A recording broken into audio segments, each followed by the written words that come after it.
All right, so last we left off, it's pretty serious stuff. Today we'll read chapter 31 and hopefully find out better things about Penny.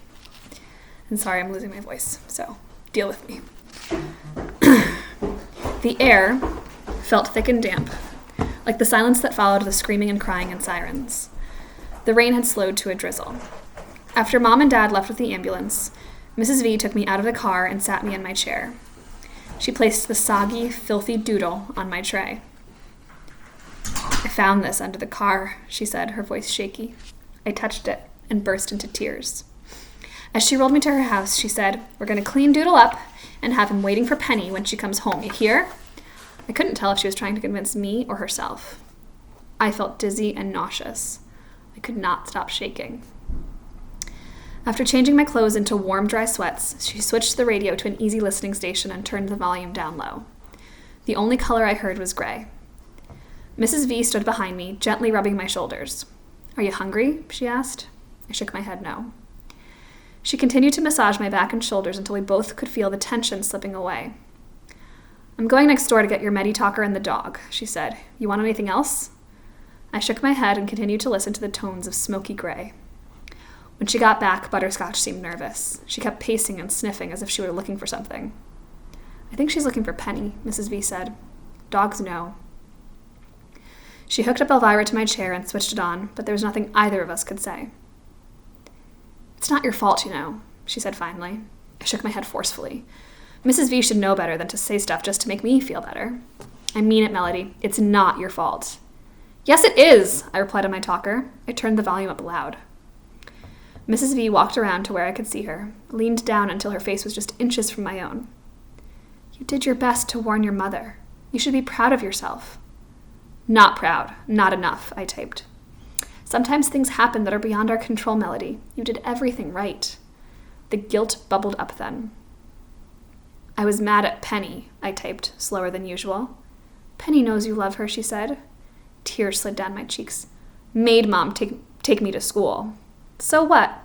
The fact that you insisted on going to school, even after what happened to you yesterday, shows you are a strong person, a better person than anyone else there. I'm proud of you for that. Don't be."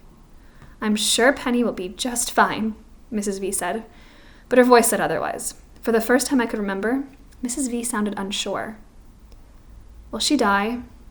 I had to know. She was alive and breathing when the ambulance took her, so I'm going to believe that's still the case. Toddlers are very resilient, you know. I had to know something else. "Her brain messed up?" I asked. I had seen enough television shows on brain trauma to know it was possible. My classmate Jill had been in a car accident. I couldn't bear to see Penny like that. Mrs. V answered thoughtfully and honestly. "I suppose it's possible, but I hope that's not the case." 2 broken kids, I typed. Just the idea almost made me gag. "That's not going to happen, Melody." But Mrs. V's voice wavered. I heard it. I was still for a moment, then I typed, "Should have been me." "Huh? What do you mean?" "Nobody would miss me." "Now you just stop stupid talk like that. My whole world would fall apart if something happened to you. Your parents as well." I'm not sure I believed her. I tilted my head. "Really?" I typed. "I plan to wear purple to your college graduation." Far away and very hard. Like making the quiz team? They left me. And they lost! I glanced out of her large picture window and watched the wet branches sway. How could I say it? I looked back at my talker and typed very slowly. "I want to be like other kids." "So you want to be mean and fake and thoughtless?" I looked up at her angry face and looked away. "No. Normal." "Normal sucks!" she roared. "People love you because you're Melody, not because of what you can or cannot do. Give us a little credit." "I want it to be yesterday," I typed. "Yesterday your heart was broken because they left you behind, remember?" "Rather have that than this." "I know. Oh, Melody, I know. I'm scared." "Me too." Sorry, guys. The silent room echoed our thoughts. "I had a goldfish," I typed. "He jumped out of his bowl." I remember your mom telling me about that. Tried to save him. Couldn't. The phone rang then, startling both of us. I jerked in my chair. Mrs. V picked it up. "Yes," she said. I strained to listen.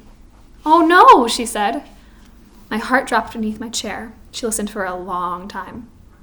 "Oh yes," she said finally. Then she burst into tears and hung up. "Is Penny dead?" I typed. The world was spinning. Mrs. V wiped her eyes, looked at me, and took a deep breath. "She has some internal injuries, a badly broken leg, but she survived the surgery. She's gonna live." Then she cried once more.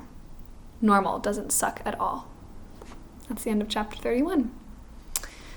Almost there, guys. We only have a few pages left. 2 more chapters, chapter 32 and 33. So we'll find out more about Penny's recovery, hopefully, and what's going on with Miss Melody and that quiz team. Hope you guys are all great. I will do another read aloud soon. Bye.